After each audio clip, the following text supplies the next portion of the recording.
प्रवर्तन निदेशालय द्वारा सीएम केजरीवाल की गिरफ्तारी का असर कूटनीतिक मंच पर भी नजर आया है।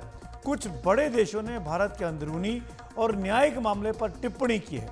पहले जर्मनी और उसके बाद अमेरिका ने अरविंद केजरीवाल की गिरफ्तारी पर जो बयान दिए, उन पर भारत सरकार ने सख्त ऐतराज जताया है। जर्मनी के तेवर तो भारत के जवाब के बाद नरम हो गए, लेकिन अमेरिका ने लगातार 2 बार इस मुद्दे को हवा दे दी और दोनों ही बार भारत ने उसे तीखा जवाब दिया है।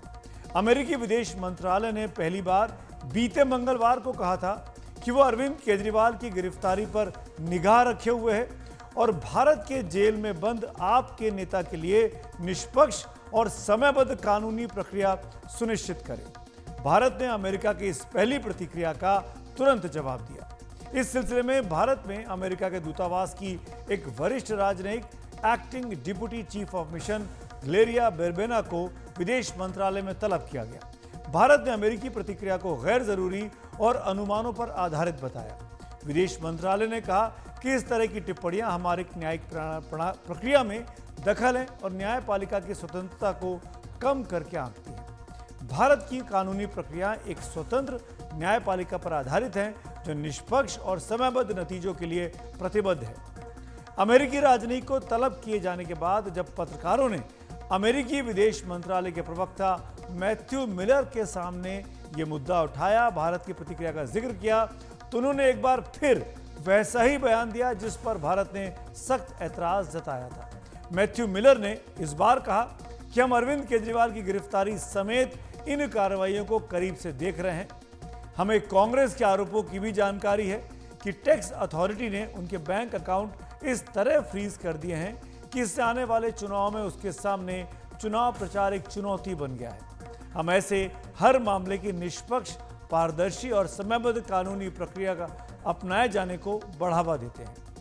अमेरिकी विदेश मंत्रालय की इस टिप्पणी का आज विदेश मंत्रालय ने फिर पुरजोर तरीके से जवाब दिया है। चुनावी और विधिक प्रक्रियाओं पर ऐसा बाहरी हस्तक्षेप गैर जरूरी है और बिल्कुल भी स्वीकार्य नहीं है। भारत में विधिक प्रक्रियाएं कानून के शासन से चलती हैं। ऐसी प्रक्रियाओं से चलने वाले खास तौर पर साथी लोकतंत्र देशों को ये मानने में कोई दिक्कत नहीं होनी चाहिए। भारत को अपनी स्वतंत्र और मजबूत लोकतांत्रिक संस्थाओं पर गर्व है और उन्हें किसी भी तरह के बाहरी असर से बचाने के लिए भारत प्रतिबद्ध है। आपसी सम्मान और समझ अंतर्राष्ट्रीय रिश्तों की बुनियाद है और सभी देशों से उम्मीद की जाती है कि वो दूसरों की संप्रभुता और अंदरूनी मामलों के प्रति सम्मान रखें।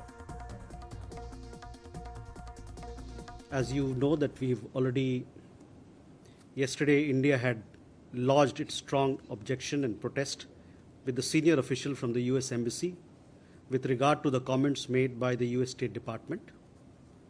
The recent remarks by the State Department are unwarranted.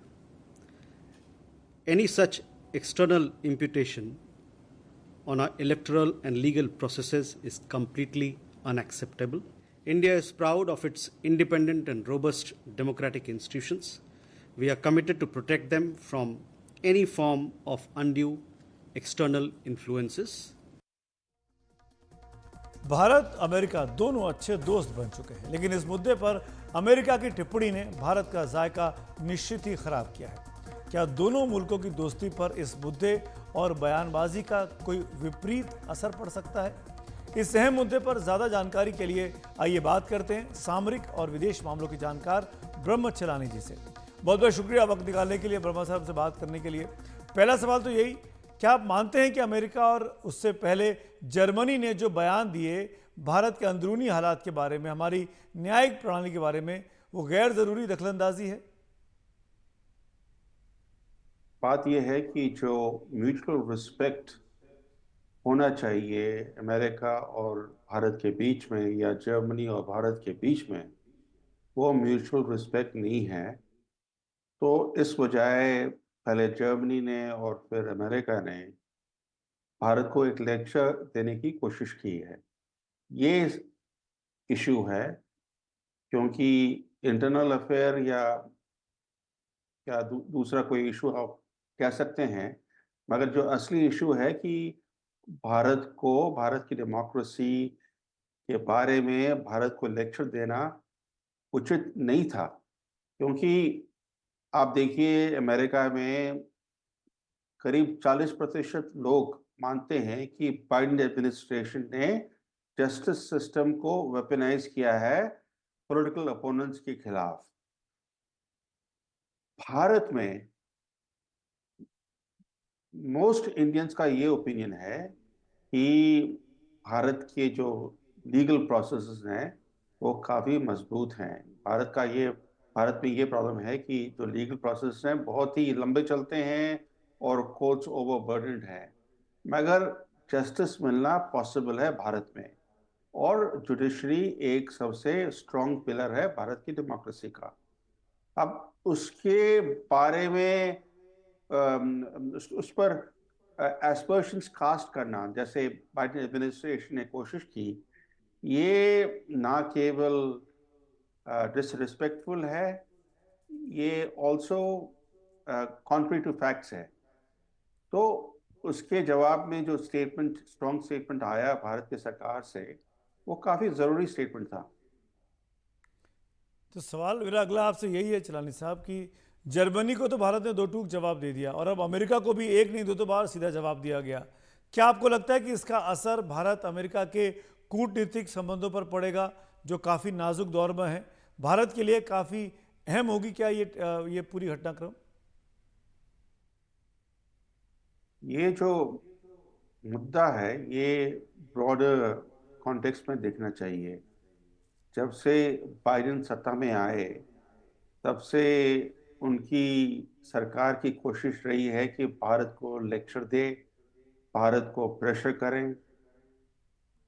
करीब 2 साल पहले बाइडेन सरकार ने धमकी दी भारत को कि अगर यूक्रेन के कॉन्फ्लिक्ट में भारत पक्ष नहीं लेता है तो भारत के खिलाफ अमेरिका के जो कॉस्ट और जो कॉन्सिक्वेंसेस होंगे काफ़ी भारी और लॉन्ग टर्म होंगे। इस तरह की खुलेआम धमकी देना ये तो बहुत ही अनडिप्लोमेटिक था बाइडेन सरकार की तरफ से। और उसके रिएक्शन में जो भारत का जो इंडिपेंडेंस है फॉरेन पॉलिसी में, स्पेशली जो यहाँ पर युद्ध चल रहा है यूक्रेन में उसके बारे में, वो इंडिपेंडेंस और मजबूत हो गया। तो इस तरह की धमकी देना बहुत ही काउंटर प्रोडक्टिव है। भारत को लेक्चर देना डेमोक्रेसी के बारे में या लीगल प्रोसेस के बारे में, ये भी काउंटर प्रोडक्टिव है, क्योंकि इस तरह की स्टेटमेंट्स देना अमेरिका और भारत के रिश्ते मजबूत नहीं होने वाले हैं, बल्कि इससे मिसट्रस्ट और डिस्ट्रस्ट पैदा होगा भारत में। तो बाइडेन सरकार को सीखना चाहिए कि दूसरे देशों के साथ एक रिस्पेक्टफुल कंडक्ट करना बहुत ही ज़रूरी है। आप बहुत अच्छे से समझा रहे हैं भारत के इस पक्ष को और रुख को। मेरा अगला सवाल और आखिरी सवाल भी यही कि क्या पहले भी इस तरह के कुछ वाक़ये हुए हैं जब भारत के अंदरूनी संबंधों में उसके ही कुछ मित्र देशों ने इस तरह की टिप्पणियां की हों और भारत का रिस्पॉन्स क्या रहा? ये तो कोई अनयूजुअल बात नहीं है। पहले भी कई बारी अमेरिका के तरफ से स्टेटमेंट्स आए भारत के इंटरनल डेवलपमेंट्स के बारे में। जब मनमोहन सिंह थे प्रधानमंत्री तभी भी वो स्टेटमेंट्स दे रहे थे। जब वाजपेयी मंत्री थे उस समय भी अमेरिका की तरफ से स्टेटमेंट्स आए भारत के इंटरनल डेवलपमेंट्स के बारे में। फर्क ये है कि अब मोदी सरकार इन स्टेटमेंट्स के खिलाफ एक जवाब दे रही है। ये फर्क है सिर्फ भारत के अप्रोच में।